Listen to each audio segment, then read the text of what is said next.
There are over 500 exercises and workouts for people over 60, but there's one that works better than anything else.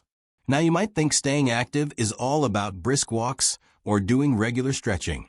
But here is the truth. While those activities have their place, they're not the key to maintaining strength or independence. In this video, I'll show you the one exercise I give to 90% of my patients that will help you fix most of your mobility problems, helping you move like you're 20 years younger. Why our joints hurt and get weak with age. Before I show you the exercise, there is something important you need to know. This could be the reason why your legs are getting weaker and why your joints might be aching as you get older. It's something called sarcopenia, which is just a fancy word for the natural loss of muscle mass that begins after age 30. But here's the deal. Muscle loss becomes significant after age 50, which affects the strength in our legs, backs, hips, and knees, all of which are crucial for staying independent and mobile. One approach to reverse muscle loss. But here is the good news. Recent studies show that we can reverse sarcopenia with one simple approach, progressive strength training, PST. PST is one of the best ways to rebuild muscle and strengthen your joints in a gradual, consistent way. And the best part is that you can see results in just a few weeks.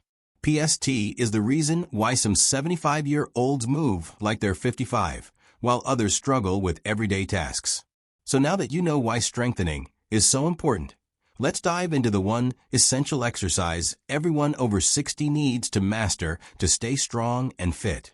Targeting the 4 main muscle groups.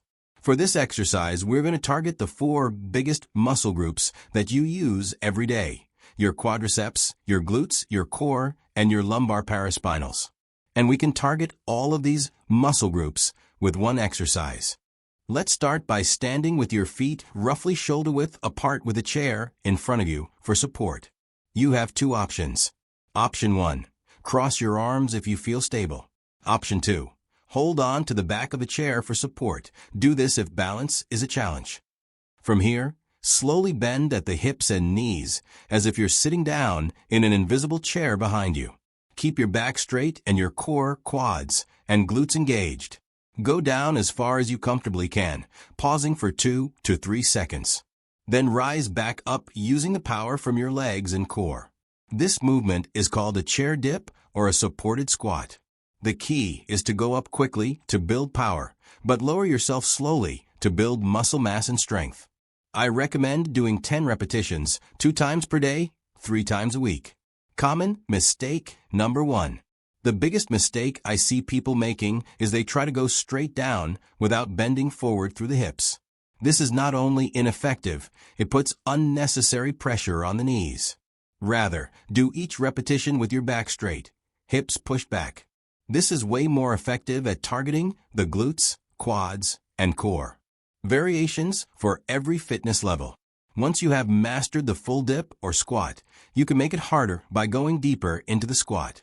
This builds further strength in your knees, ankles, and hip joints through the full range of motion of those joints.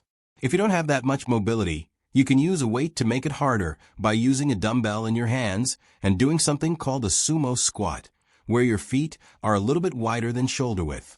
For an easier variation, you can use a chair to do slow sit stands with the option of using armrests for balance.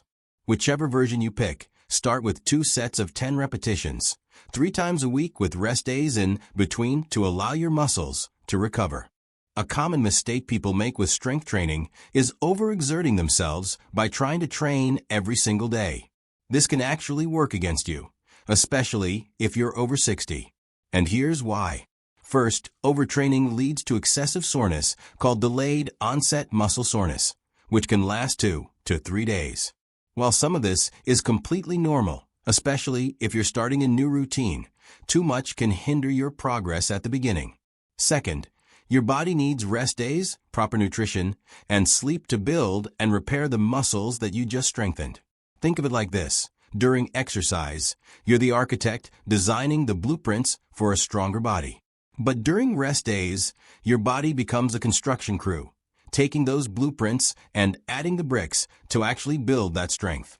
So remember, rest is just as important as exercise. Listen to your body and give it time to recover.